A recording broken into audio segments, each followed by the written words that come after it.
This is episode 189 of G.I. Gijoburg. What? My name's Steve. What? I'm joined by Paul, the deadliest pencils in town. And in episode 189, we have wrangled a real-life Australian. Welcome to the party, Sergeant Slaughter. Or should I call you Zazel? What would you prefer to be called? Good morning, maggots. No, Zazel is fine with me. Outstanding. Your credentials, if you please. Well, I am probably the biggest Sergeant Slaughter fan in existence.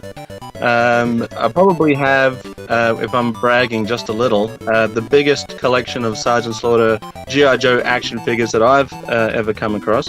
And local Australian resident.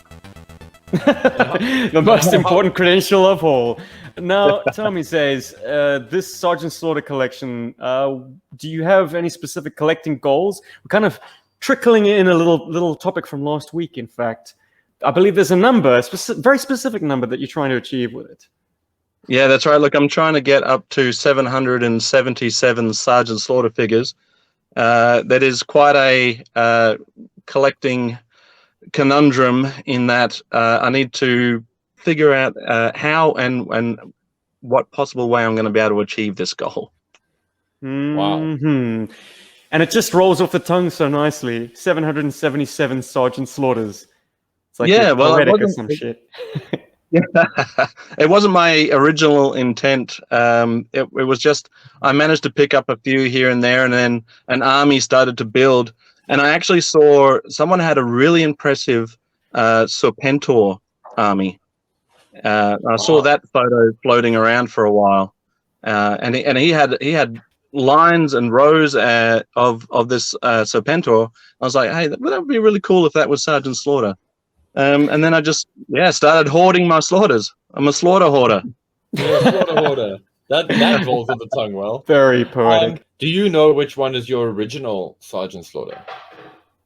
Well, actually, I as a child never actually got to own a Sergeant Slaughter figure. Wow. Okay. It eluded me for quite a while, and I was always on the hunt for it, always looking around for the Triple T specifically, but I was never able to see one. I was always able to see the Serpentor's air chariot, and I always thought that the Triple T wouldn't be too far around the corner. And as a kid, you don't often think that the opportunity will not ever present itself. Yes. Yeah, so the only Sergeant Slaughter that I ever saw in stores was the Slaughter's Marauder Sergeant Slaughter, and I picked him up off the peg, had a look at it, and went, "No, I'll wait." Okay. I'll wait for the optimum Sergeant Slaughter at the time, which would have been, as a wrestling fan and as a G.I. Joe fan, the Triple T Sarge would have been an ideal figure to have in my collection. Okay. But he never came around. Speaking of versions, in order to achieve the lofty goal of 777 slaughters, do you have a specific version in mind, or will any slaughter do? And further to that, will any scale of slaughter do? Because all of a sudden you've got wrestling figures coming your way. You've got Bobby Valor's Action Force coming your way. Correct, yeah. Well, I've actually pre-ordered 20 of the Action Force Sergeant Slaughters, just to appease some of those numbers. And I feel like the original goal was just to have versions 1 through 4 of the G.I. Joe to be part of that core 777. But then, I started picking up some convention figures and some of those fun school figures like Super Cop, and I was like, well, that's technically looking like Sarge. That'll add to the numbers. And then, I picked up a couple of wrestling figures, and I was like, well, it's a Sergeant Slaughter figure. It's 777 Sergeant Slaughter figures. It doesn't say 777 Sergeant Slaughter G.I. Joes. Right. Love okay. it. So that's the distinction. Ah, smart. Okay. My man is not a slave to scale. You shun those things. Outstanding. And something that a mutual friend of ours, Mr. Cody Scalf, would say, with wrestling figures, you literally just need your guys and a ring, and it's game time. Don't need to be futzing with accessories or vehicles. It's a very inviting toy line. And I almost wish that I wasn't such a slave to scale, because, hell, it sounds like a lot of fun. Yeah, it can be. I mean, and you guys would know, all about it. Just basically bashing your toys together, it can be the best fun there is. Though you don't have a 6-inch Serpentor just yet. And while you were describing this guy with his army of Serpentors, all I was thinking of was like recreating the fight from Arise Serpentor Arise when it's Slaughter versus Serpentor, but like an entire army of Serpentors versus an entire army of Slaughters. That'd be I'll tell you what, pretty cool. Arise Serpentor Arise is a pretty inconsistent series as far as how strong Sergeant Slaughter is. He starts off the beginning of the series being able to take out an army of bats, and then by the end of it, he's bested by Destro and a couple of his goons, and you feel like he's probably been captured in that entire miniseries. Has probably been captured at least 3 times. And it doesn't get any better in G.I. Joe the movie, but you know it flip-flops the other way. He at first is bested by Nemesis Enforcer. By the end, he's got Nemesis Enforcer on the ropes, man. Well, yeah, and he pulls out some of those sweet, sweet wrestling moves. Yes, and this one's for me. What does he say? Something like that. Yeah, well, you're getting it. This is for Duke.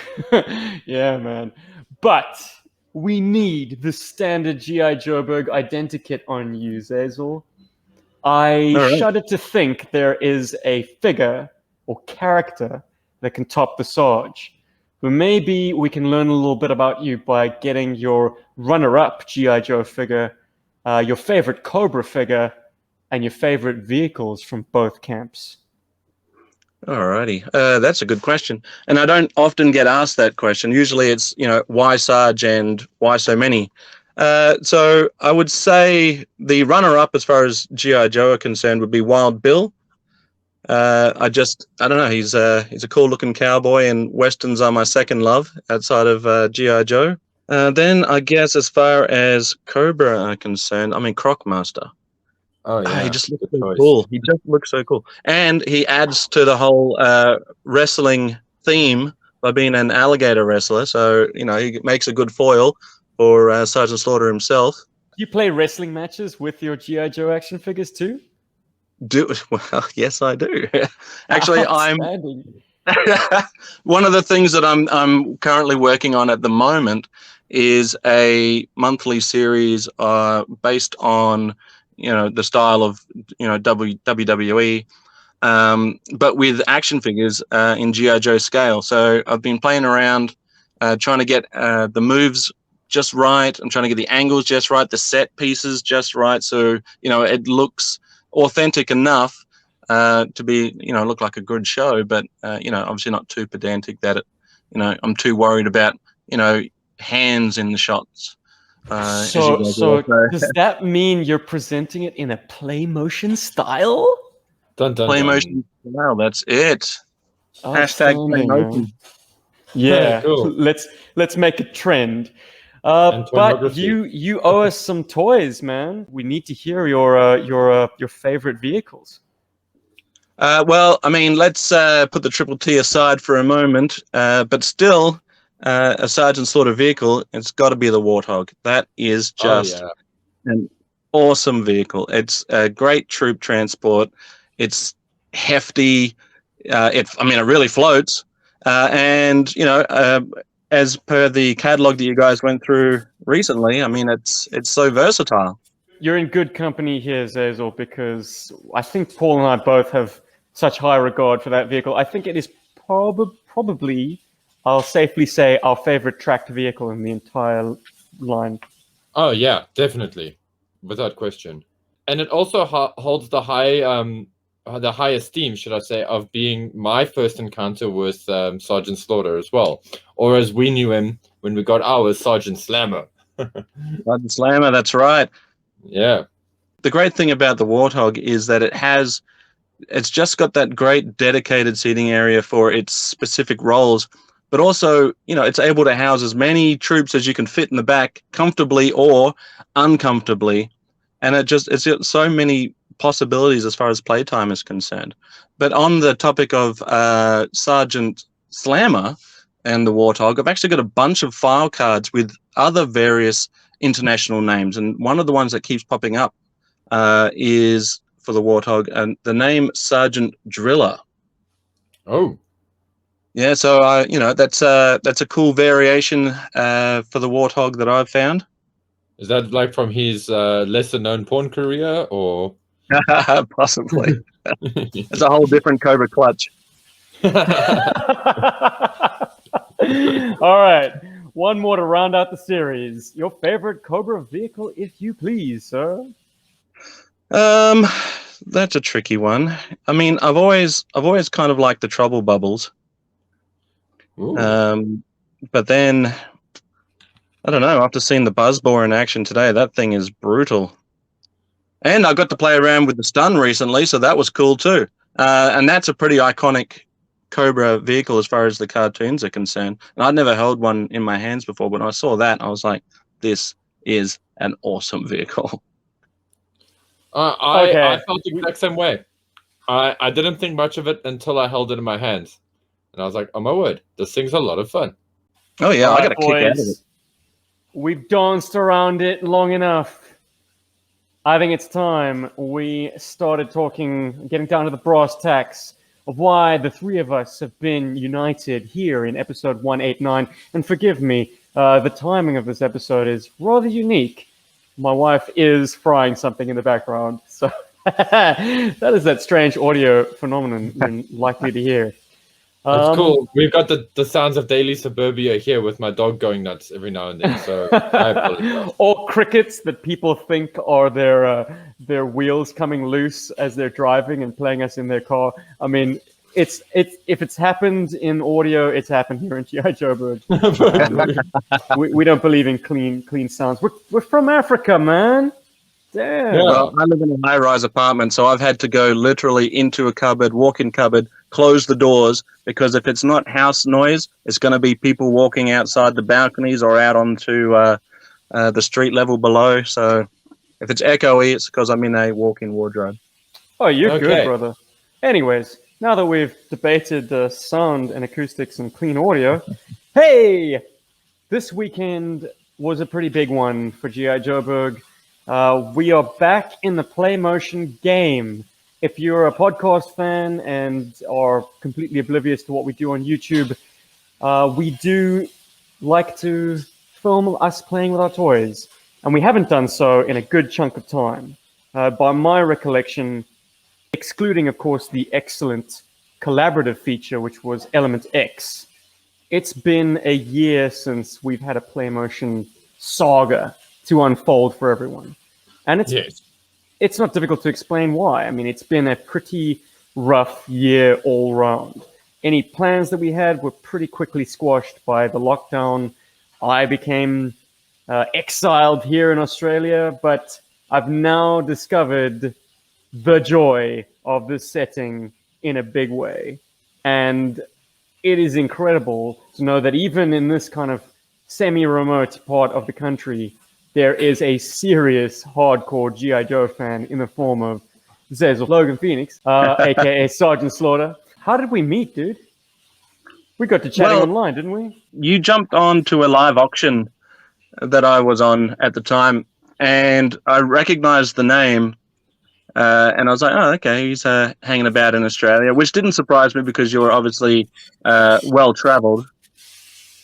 And then you made a comment on one of the reply auctions where I said, if you will post to Australia or to Townsville specifically, then I would take an item. And you were like, hey, I'm in Townsville. I was like, what? What are you doing here?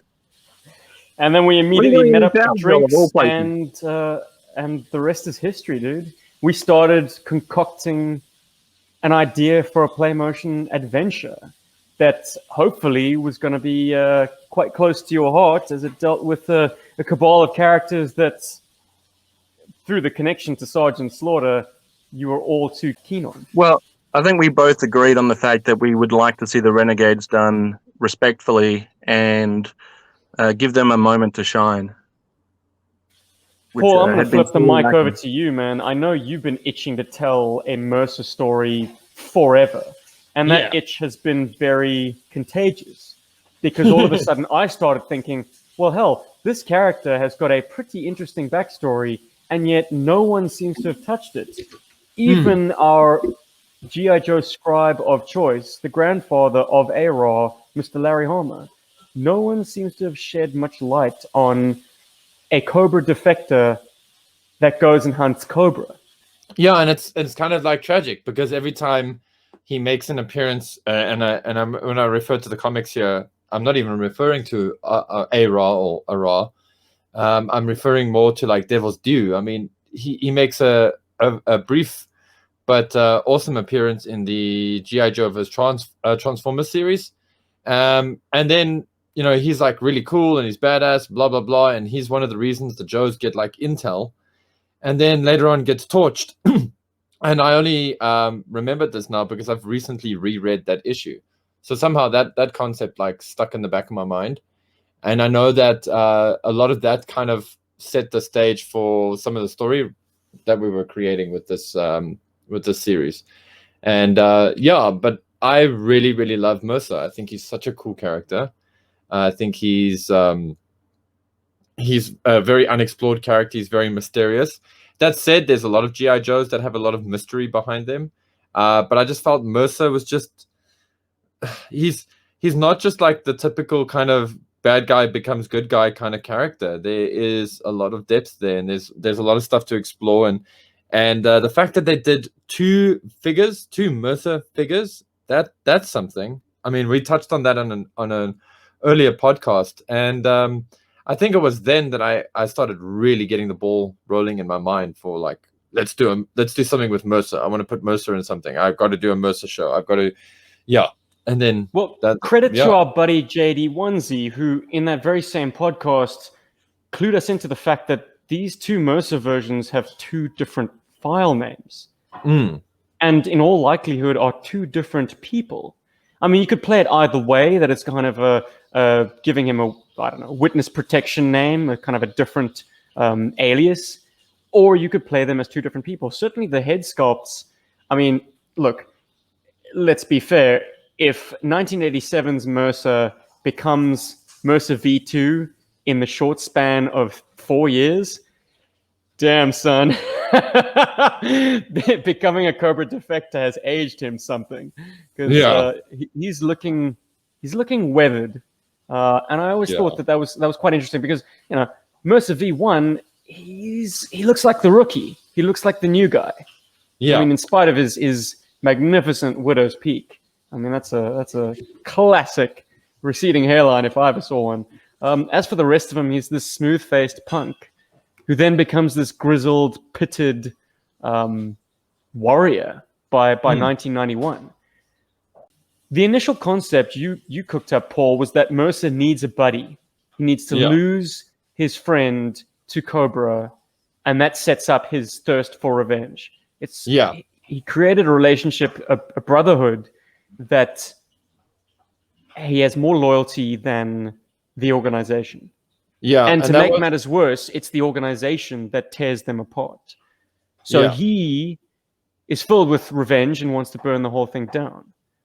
That's correct, and that is actually, believe it or not, that's been kicking around in my brain for a long time. I mean, when I first got Alley Vipers from Modern Era, because when I got my first ever Modern Era Alley Viper, which was from that Cobra pack, that 5-pack or 6-pack or whatever, the defensive Cobra Island pack, I was like, wow, because the Alley Viper for me for a long time was like this highly lauded toy and character, because I was like, wow, I really love it. It's so rare. I didn't know anybody in South Africa that had one, etc., etc. So when I finally got my own one, I had only one, and I was like, well, what would his story be?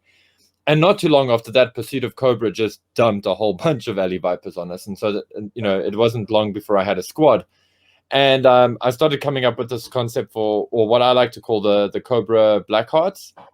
And the Blackhearts are like the elite of that faction. So like the Alley Vipers, it's their elite. They're like the big bad Cobras in the Alley Vipers. And so I kept on playing with... Big bad Cobra needs air conditioning. Exactly. And I started thinking like, well, these guys, there's obviously, like in the military, it would be like a competitive thing, and then, you would possibly be handpicked for something like this. But Cobra would probably turn it into some kind of game, like into some kind of like trial. It's like a major thing, like a major achievement, as it would be in any military, but they would make it like this real rough and tough kind of sport that you have to just go through and kill each other, and only the cruelest will survive. And so I had this character who I didn't have a name for the longest time, playing through this concept of like, okay, he's the one that's gone through the ranks, and then going through that he becomes quite disillusioned, and then over time that has become Mercer to me. And so that was why I initially pitched that concept for the Renegades. Well, for those that don't know, Paul, you did a tremendous job on the Mercer voice for the Renegades episode 1. Thank you. Pulled it out really nicely, especially since it was so late in the game and time was against us. I thought it was a really good character-driven performance. I loved it. Oh, thank you, Cesar. Shot, man. And I'll second that. To anyone who's scratching their heads at this point, here's a little peek behind the curtain to see how the sausage is made. I typically track all the voices almost just as a guide track for me to edit by. A lot of those voices obviously make it to the final cut. But if anyone puts up their hands and says, I feel pretty strongly about this character, can I voice him? I will definitely entertain it, because there's nothing more tedious than hearing myself all the time. I mean, I know I got a big ego, but there are limits, right? But Paul decided to leave it to not even 24 hours before the release of this video. So it was literally the last thing to get dropped in before I set the premiere and began the countdown to the initial screening of The Renegades, part 1 in a 3-part series. And it being a prelude, it just sets the ball in motion. Parts 2 and 3, heaven help us, will be far more substantial episodes. Oh dear, what have I done? But there's a lot going on in the prelude, my man. True, there's a lot happening in a short amount of time. One does tend to be quite judicious with cuts and with scripting, and making sure you tell the maximum amount of story in the minimum amount of time. It's a 7-minute video. It's only 5 scenes long. They're essentially 5 scene changes, or 4 scene changes. But it's, as I say, sets the ball in motion, and hopefully you get an idea of the history between these characters. One of the comments on YouTube said it best when he said that it was very much like the first Highlander film. I like that. Yeah, I like that a lot. Yeah. I mean, I was always thinking about Luke and Obi-Wan, but Highlander's a way cooler fit. I'm sure we'll agree. Only one Mercer. If I can just bring in a little bit more to the Mercer Mystery, the 2006 convention exclusive Renegades 3-pack actually states on Mercer's file card that he changed his name and appearance to join the core G.I. Joe group, and then decided to then revert back to his previous name and looks to rejoin the Renegades, because G.I. Joe wasn't for him, apparently. And that makes sense, actually, because I'm going to fight you on that, Paul. I don't like that at all. No, the face changing, name changing thing, that to me, I think is pushing it, and I think there's a bit of retconning going on there a little. Well, when I say retconning, it's just that's a bit of saving face. But him not feeling G.I. Joe is for him, that makes a lot of sense to me. I don't think G.I. Joe would ever make him a card-carrying member. This guy, he's seen too much. He is on, the fence, as it were. G.I. Joe is going to keep him at arm's length. You certainly don't want an ex-Cobra Viper, no matter how they've said that they've changed, no matter how many other Cobra pelts they add to their belt, or whatever you do with pelts. How much stock do you put into the fact that he, in the file card for version 2, was a member of Slaughter's Marauders? I mean, obviously that's just It's a misprint. Obviously, they meant the Renegades, but it's on there. Yeah. Well, look, I mean, my retcon, or not even retcon, is that there are two distinct characters, and neither of them were ever enlisted as G.I. Joe members, but they definitely were one of Sarge's dogs, to be unleashed on targets of opportunity that the specific skill set of these 4 operatives would require. So Storm Shadow gets a pass. No, Storm Shadow's not a G.I. Joe either. No, he's sort of like a consultant. Listen, we don't want to be gatekeeping nerds. You guys can play these things any way you want. However you want, yeah. But yeah, That's the way I envision it is G.I. Joe. There has to be some bar to membership. I mean, Storm Shadow is an affiliate. He's an ally once he's kind of left the Cobra ranks, but he's a very proficient killer with a lot of blood on his hands, and you do not want him to be roaming around the pit unchecked, because if he was a plant all along, he's within striking distance of Hawk. He's within striking distance of any number of like high value G.I. Joe targets all the time. So I think he's Snake Eyes' pal, and Snake Eyes is able to keep the leash. Yeah, actually, my take on if I just want to put in my 2 cents there, but my take on Storm Shadow is that G.I. Joe can't trust him purely because he's a ninja, and a huge part of what Storm Shadow does is deception. And it can be argued that while Storm Shadow served Cobra, he was really just faking it, if that makes sense, because he was trying to find out who his uncle's killer was, and so that, I mean, like anybody, like if you've got somebody that something about their character is about deception, then it's very difficult to trust that person. You know, I think even Stalker has issues trusting old Tommy Arashikage, purely for the fact that Tommy is so good at what he does. Yeah, there's been a passage of time, and I mean, I don't want to get too far into this because we have given Storm Shadow his time in the sun in the previous episode. Yeah, but I think he's got a lot of blood on his hands. I think in service of his cover in Cobra, he has had to kill in the name of Cobra. Once you've done that, you kind of have crossed the line, and there's no real going back. So he remains the tortured warrior. Defector. There is a third Cobra defector. Ooh, who's that? That doesn't often get mentioned as such, but in the animated series, Operation Dragonfire, Scoop is actually a Cobra operative. Okay. And he does become a card-carrying member of G.I. Joe. So, we're dancing all over the precedent here. Clearly, there's no consistency. Just like Slaughter's ability to either take on opponents or be defeated by them. Aboo! But I think but any wrestling fan will know that it's, you have to observe whatever the script dictates, right? Right, Zazel? Well, that's it. I mean, you gotta have some of the theatrics about it too. You can't always be on top. You gotta work your way up a little. Mm-hmm. Get bumped down a few pegs and work your way back. And also, just something quickly, just about like coming back to old Felix, old Mercer. I think he is already disillusioned with the military system. I like to believe that he served, because that's how, in my mind, he served. He didn't like the politics. He didn't like certain things about being in the military, irrespective of whatever military he was in.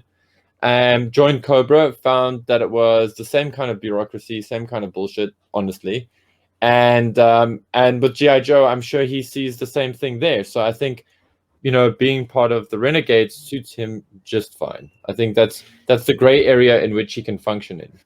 And it will be our goal to explain why, for each of the Renegades, working closely with the Sarge as opposed to trying their luck and enlisting in the G.I. Joe unit suits their style of operation a lot better. So who else can keep these guys in check if it's not old Sarge?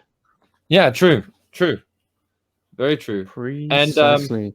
And I've been watching this fantastic sort of documentary series on Netflix. It's about spies and about the technology used for spies, and it's about assassinations and all that. And in that documentary, they do mention at some point that the CIA they have an official policy of not, assassinating people, right?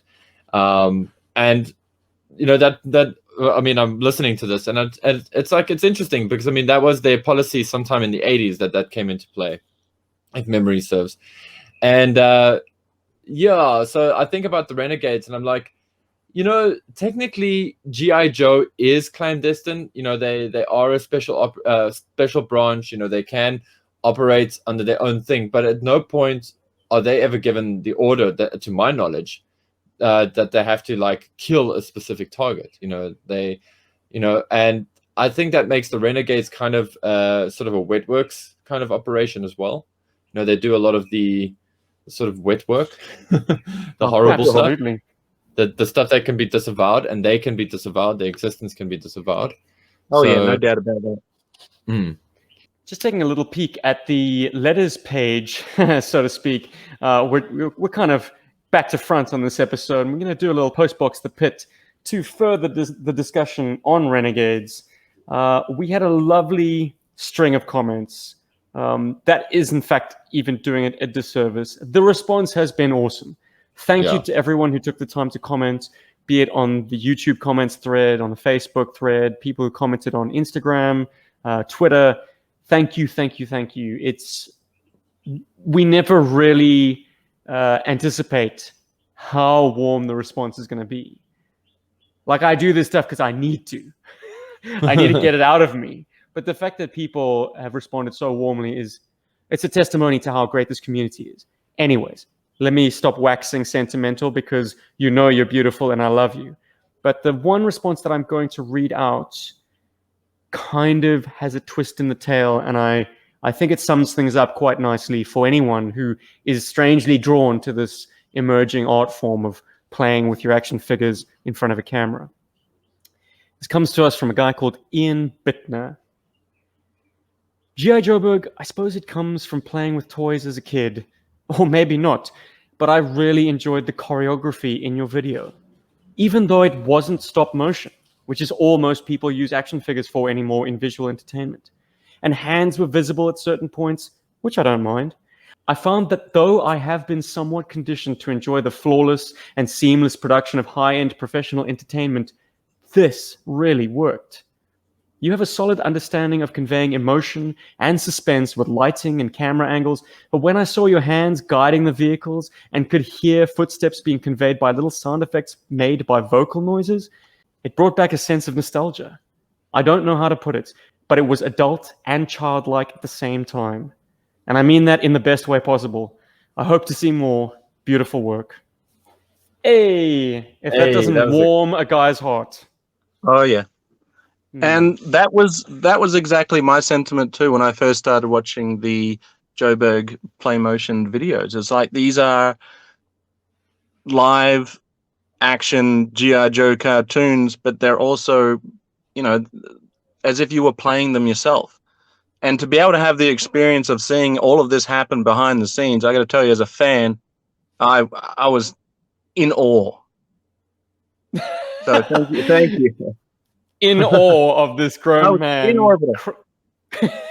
craning over his action figures perched on a rocky ledge, which you picked, you bastard.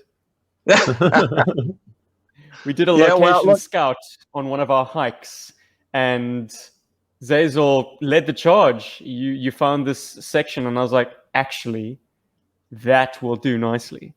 And for those that are wondering, yes, Steve does do the noises when he's not recording too. Yeah. I can confirm that. Some people were intrigued that we didn't capture a sunset for the kind of end montage of the episode. And I must say that was my intention, Zazel. Like, you were my witness. Like, I was expecting a sunset to kind of drop between those two peaks. Yep. But played quite nicely in the gloom. I think given the emotional content of the end of this piece, it was nice that we were in the kind of the shade of this rock. So once again, fantastic location scouting. Thank you, thank you, thank you. Location, You're location, welcome. location. That's it. Mm. As far Yeah, as locations are concerned, I am really looking forward to the next location, which I won't say too much about it, but let's just say I'm really keen to get there. Oh, come on, give us a little taste. What are you really keen about, Zazel? Well, let's just say it is the ideal spot for where you would want to put Sergeant Slaughter's slaughterhouse. Oh.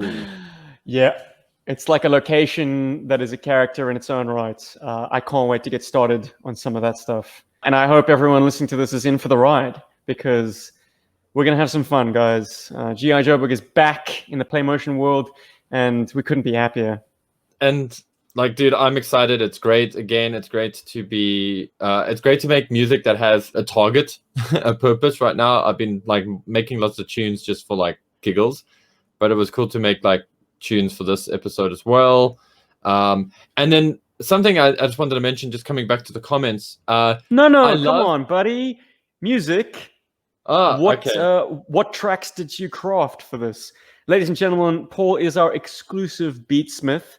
He might have some competition in later episodes, but on this one, he created a soundscape which really matched the feel of it. Like, there's something very sinister, but also like new retro wave synthy about it, which is lovely, because this is set in, hopefully, 1987.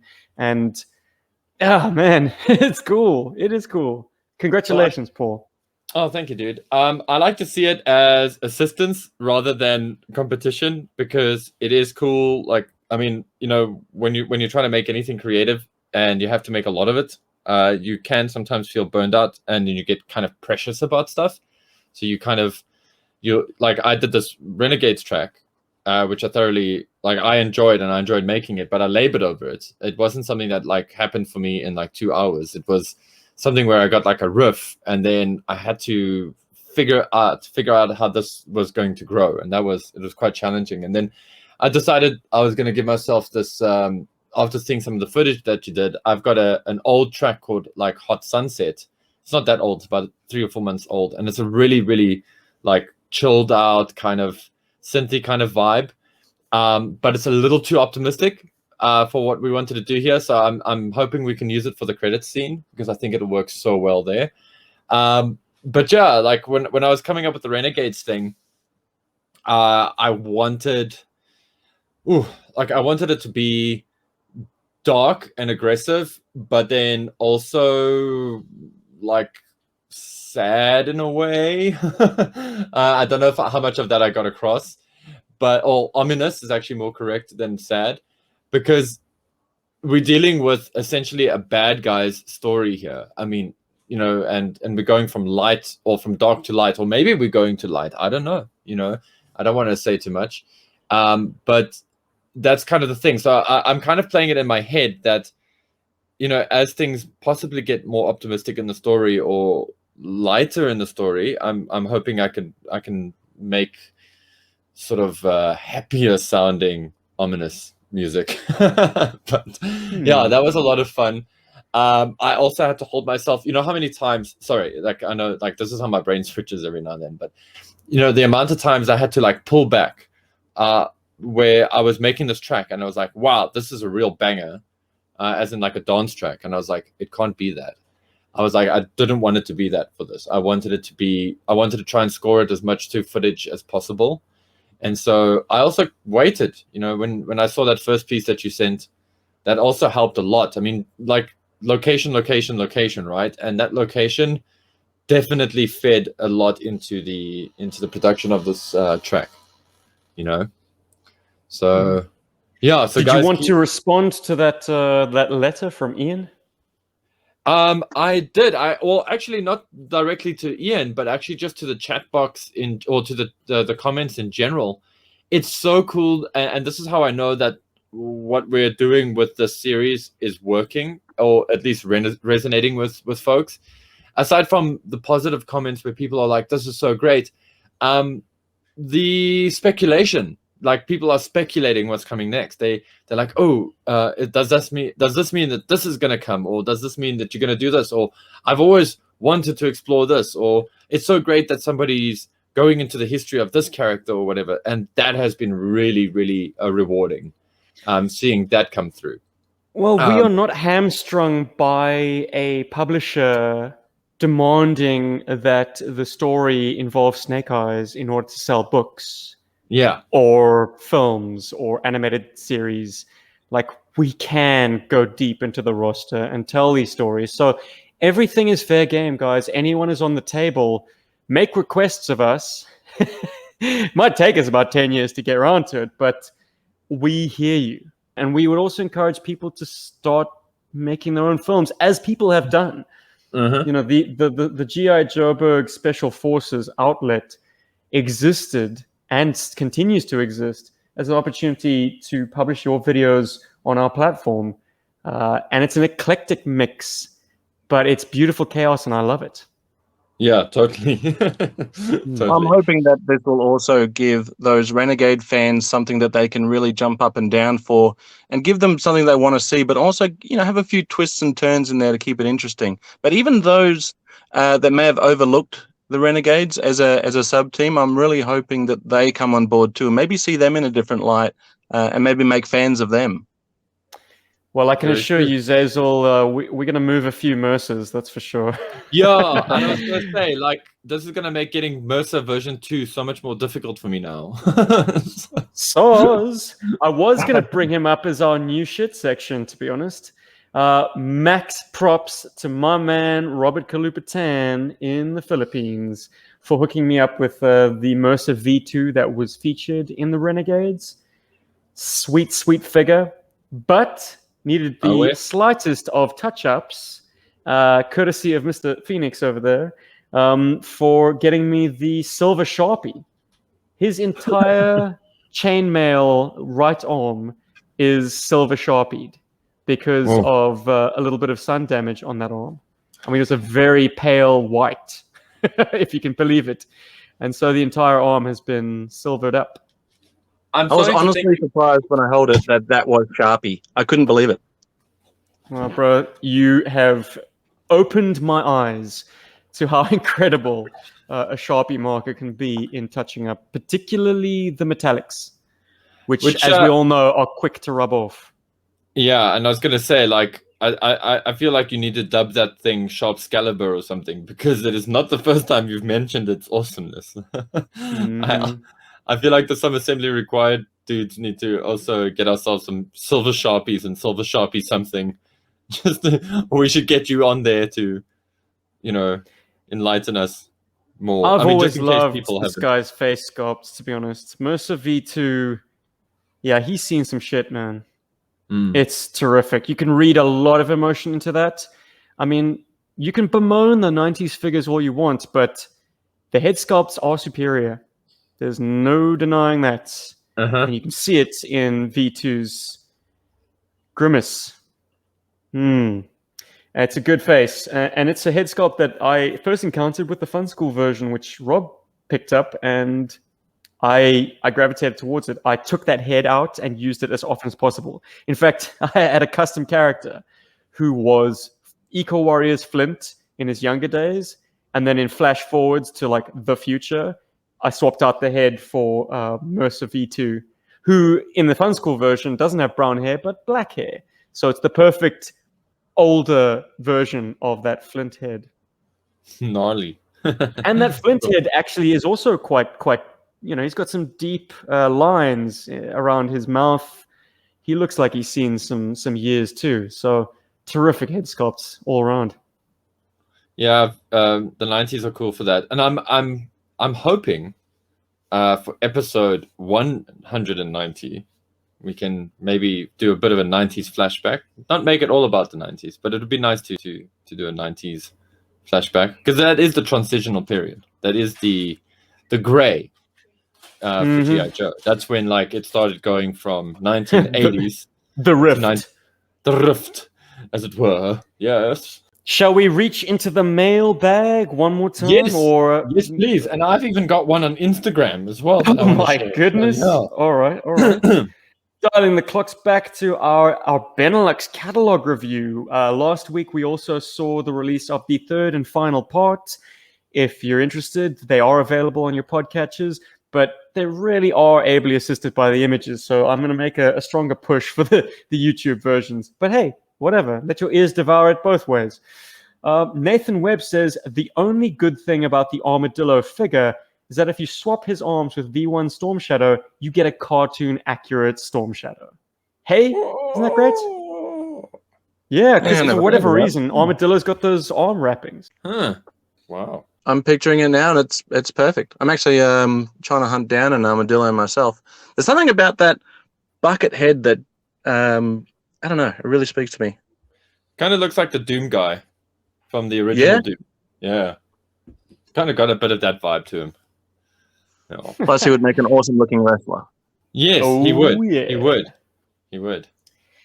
Also on the Benelux catalog review, Bjorn says that he loves Ben/Buzzer, which is very apt. The man does have a long blonde ponytail. And the Chief. They need to be regulars. I could not agree more, Bjorn.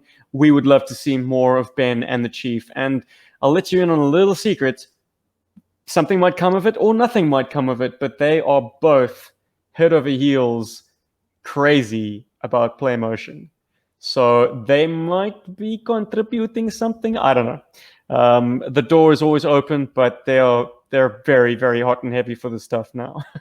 Well, Mr. Chief has been doing a little bit of play motion lately with his figure reviews on his Check out Armageekdom on YouTube. Yeah. Oh, and the final comments I would like to highlight from the Benelux catalog reviews. Magnus Lauglo says, brilliant stuff. This Benelux catalog is absolutely worthy of the hours of attention you've given it. Catalogs played an important role. If you never got a particular toy, seeing it in the catalog might be your only exposure to it. Yes, can totally relate. Yeah, same. I used to pore over any catalog or insert that came out of the action figure packaging or vehicle boxes and just tick off what I wanted or imagine. It opens up your imagination to anything that's going on, and whether you got it or not.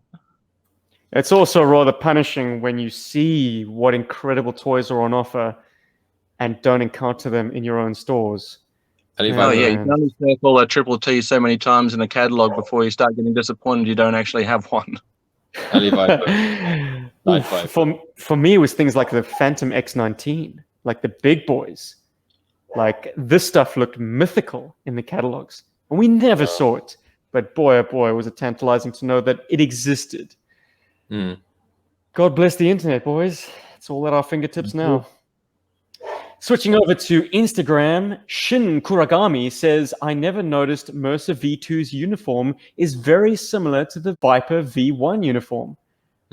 It was a discussion we had quite a few lines of text over on our Renegades chat group, didn't we, gents? Yeah. Well, we sat down at the pub and we had started pulling apart torsos and putting heads and torsos together to see what might look good.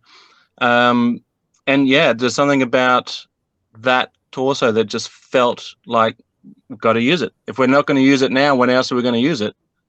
And FYI, pulling apart G.I. Joes at the bar at my local pub was probably the most weird experience of my life, but happy to have done it. Yeah, this is what happens when you hang out with Steve. You end up flying TIE fighters through shopping malls and stuff. Yeah, expect more, Zazel. Expect more. Well, we actually, I can't go too much into the conversation that happened, but we did have one lady come over and start talking to us about her desire to well, it had to do with Princess Leia from Return of the Jedi. Literally cannot say anymore.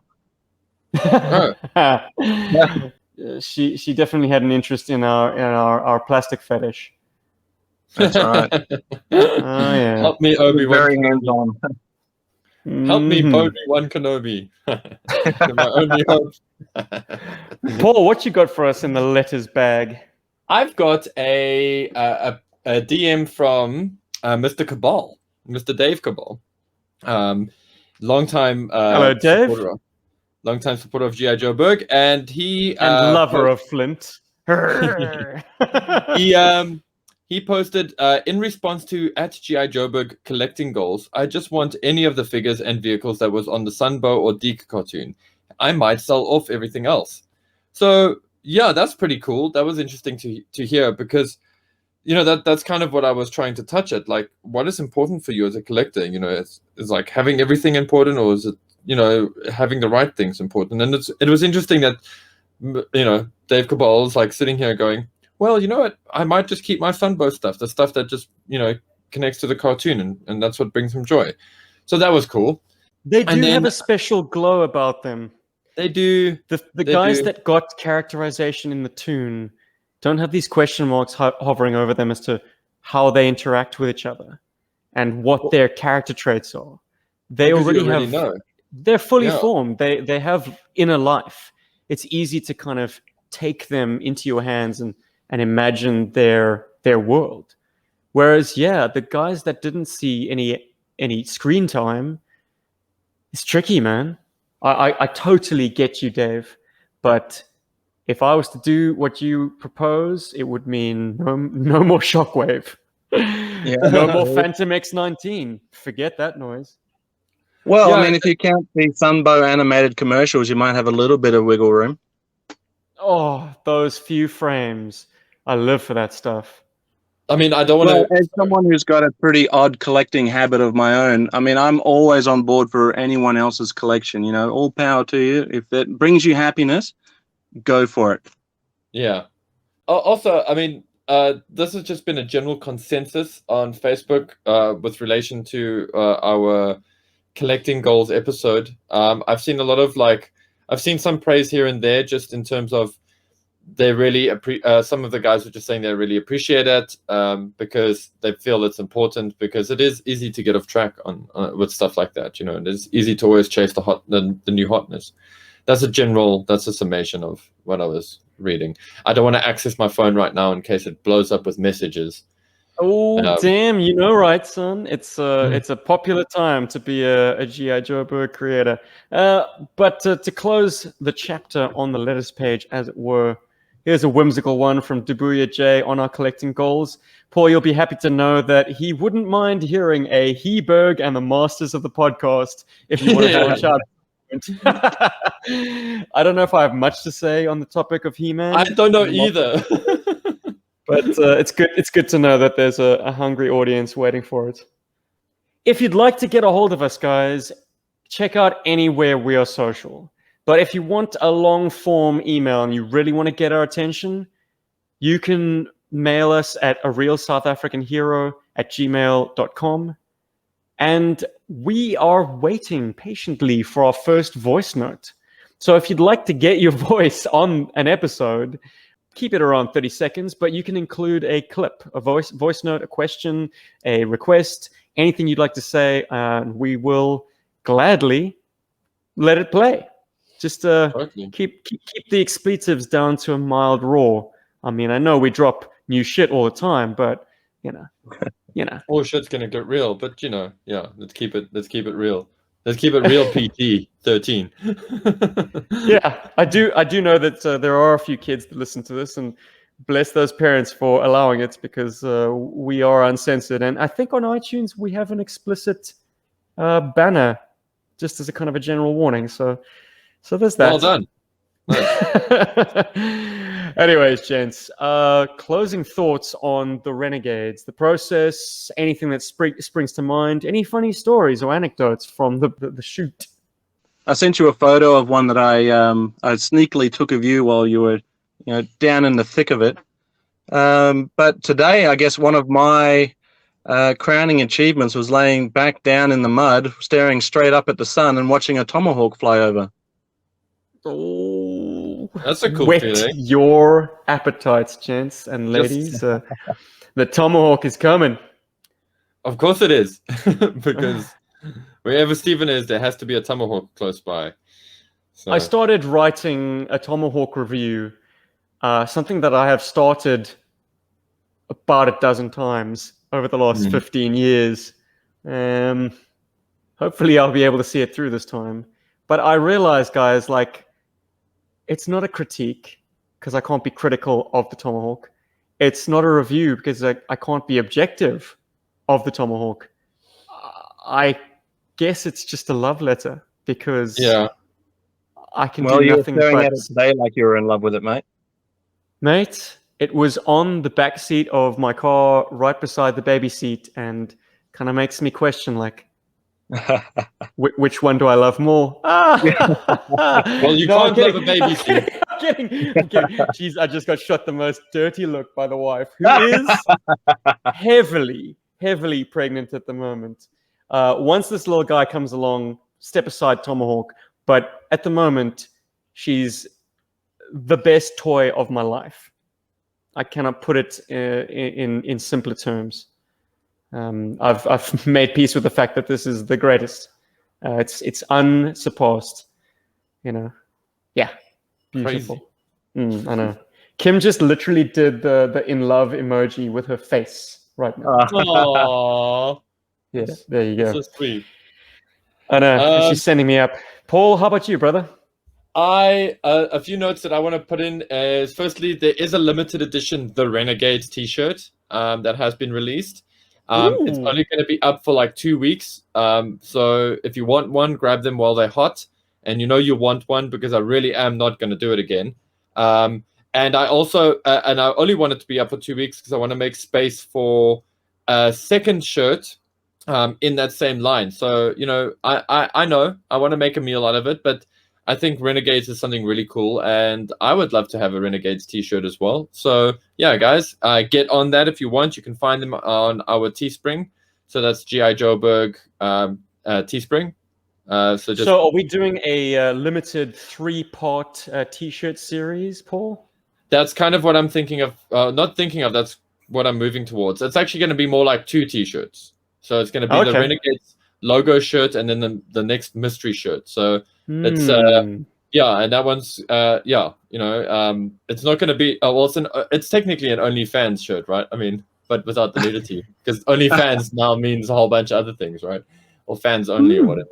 Well, Paul, if I could just quickly say that graphic looks amazing. Oh, thank you, man. As soon as it came up on the screen, I was like, yeah, that's it. Cool. Yes, ladies and gentlemen, he's not just our beatsmith, but our graphic designer too. The Renegades logo is entirely a Paul Lopesher work of art. Thank you very much, sir. It is striking. And now you're the leading man. Oh, yeah, and I'm the voice of Mercer. Yeah, Felix. That's right. You've got a commitment now. Which I'm totally down with. That's actually why I left it to the last minute, because I was like, if I do this and it's good, then I'm down for like 3 episodes. And if I do this and it's bad, I'm down for 3 episodes. So I might as well just get it done and see what goes. And then also, just while I'm on the plug, we have got a very cool Patreon. We call it our Berg Force. If you guys want to check it out, also search G.I. Joe Berg on Patreon. You can join the Berg Force for as little as $3. But ultimately, it's up to you how much you want to donate. And all that does is it helps us keep the show running. It helps us with a lot of things. It helps us with getting cast members, aka toys, into the play motion. It helps pay for this wonderful recording software we use. And it also helps us support our livelihoods. Now, that might sound silly to you, but we've got a lot of people who, want our time. And it's just great to be able to tell them that, listen, honey, sweetheart, mom, dad, whatever's, this is something that we do make a little bit of money from, and it's not just us talking into the computer for nothing, and we're not just ignoring you for nothing. It's actually, I don't want to use the term job, because I don't like job, because that implies some kind of indentured servitude. But I do like the term passion, and it is a passion of ours, and it is great when your passion sort of does reward you and your lifestyle a little bit. So, put simply, the Patreon allows us to justify our hobby to our loved ones. Mm-hmm. It's like, honey, I'm just slipping out for 2 hours to shoot some stuff, but I miss you. I'll be right back. And also with some fans, and they slip us some dollars for it. So there's that. Oh yeah, exactly that. Or babe, She's now shaking her fist. That's another emoji entirely. yeah, no. Or my favorite is, babe, please can you hold the camera, please? Like, oh yeah, no problem. And then like 5 minutes later, are you done yet? Listen, it's gonna be worth it. It totally works out. Okay, fine. You know. Or this week on the Facebook group, you would have been treated to Xandar conducting a strafing run of Kim. she was none too thrilled about that. That whale comment, man, I'm surprised you're still alive. True. Oh, well, look, if she wasn't heavily pregnant, I think I'd be in trouble. But yeah, or dead. One of the two. Zazel, I'm actually I wanted to ask you this. I've recently seen, and it was as recently as yesterday, actually, they've done Masters of the Universe of WWF. Yes, I would love it if they did a Sergeant Slaughter in that line. I'm not sure how they would He-Man it up, but I do love that it's got you're able to pull pieces apart and connect them onto other pieces, so they're fully their connectivity is fully with the WWE line and the He-Man line. I think they look awesome, and I like the fact that they've taken characters that you might not be familiar with the WWF line and made them look like, or at least similar to, a He-Man counterpart. So, you've got the Ram Man, you've got, the He-Man, you've got, I think Undertaker is supposed to look like Fake, or I got to go back and double check. But if you're not even familiar with any of those He-Man characters I've just listed, then, that's not going to be, it'll be just talking into the wind, basically. But yeah, I think they're pretty cool. Yeah, I was actually kind of intrigued, and I'm sure one of them that I saw there was the Warrior, if I'm not mistaken. Yes. So they've done 2 Ultimate Warriors now, and he's kind of the He-Man of the line. Mm-hmm. And I like that the wrestling ring itself is a mix between the WWF ring and Castle Grayskull. Yeah, that's very cool. It's a very smart move on their part, and I like what they're doing there. And and that's definitely something I want to save for retro re-releases as an episode, because there's a lot of really smart things that Mattel is doing, and but I want that deserves a whole episode for us to discuss. Not necessarily just Mattel, but that deserves a whole episode, a debate even. I think so. Yeah, that'd be cool. Yeah. Cool.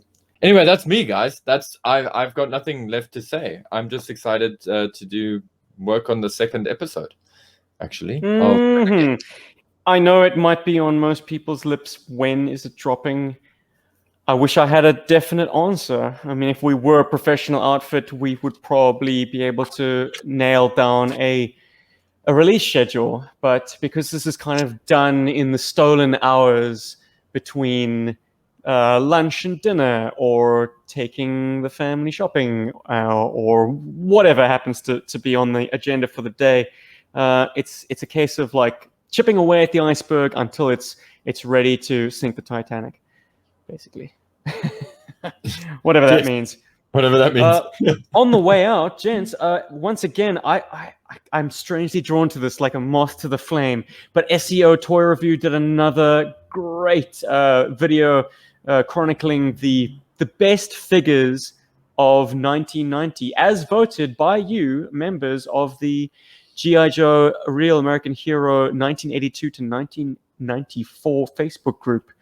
And can anyone guess which figure was the top voted figure from the year 1990?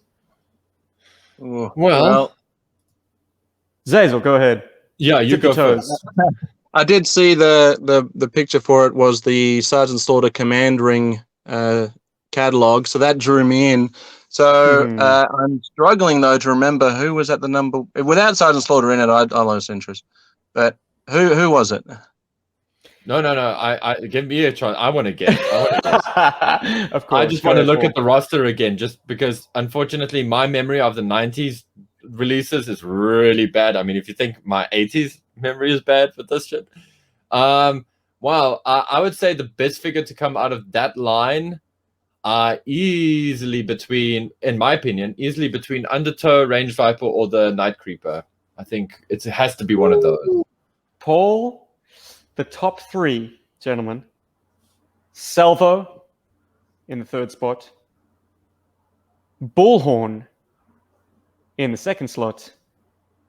And you nailed it, Paulie. Night Creeper. Yeah, Top- baby. With top honors, the high-tech ninja who comes with no high-tech equipment. I don't know, man. That figure's... I'm not a fan. Never have been, unfortunately. Yeah. I love it. I was sort of love surprised that Bullhorn was up as high as he was, but that gun that pulls apart, that's a drawing point for sure. It's unprecedented. I mean, I think we've obviously seen it done again in the modern era of G.I. Joe. But back in 1990, I think that was the first time anyone had ever seen anything like that. So, yeah, power to him. To have, at that scale, a collapsible rifle that assembles, fits snugly in a case, which then can be worn on his back. Amazing. Yeah, I'm looking forward to one day talking about the 1990 release of figures, because, yeah, there's a lot to say here, actually. Mm-hmm. Well, lot to say here. Hopefully you'll get your chance in episode 190. Yeah. 200 is rolling around the corner, boys. I don't know how best to ring that in. If anyone has any suggestions, you know what to do. A real South African hero at gmail.com. Before we go, Zazel, I know you got something in the pipeline in the socials that you'd like to plug. What is it, sir? Sergeant Slaughter's Slaughterhouse YouTube channel is basically a museum of all things Sergeant Slaughter. So you're going to see some retro commercials. You're going to see some cartoon spots. I've sort of dabbled in the reviews. So I've got, I think, 4 or 5 of 777 reviews done right now on Sergeant Slaughter.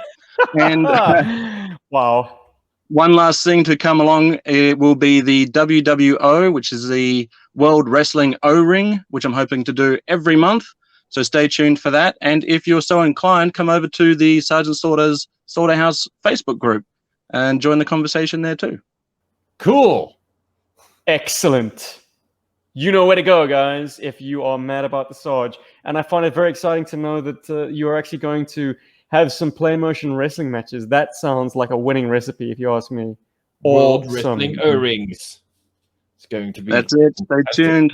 But this has been episode 189, The Renegades. My name is Steve. I've been joined by my awesome buddies in the trenches, Paul and Zazel. And I guess we'll see you next week, guys. Yeah! Berg. Yo, Joburg. You're dismissed.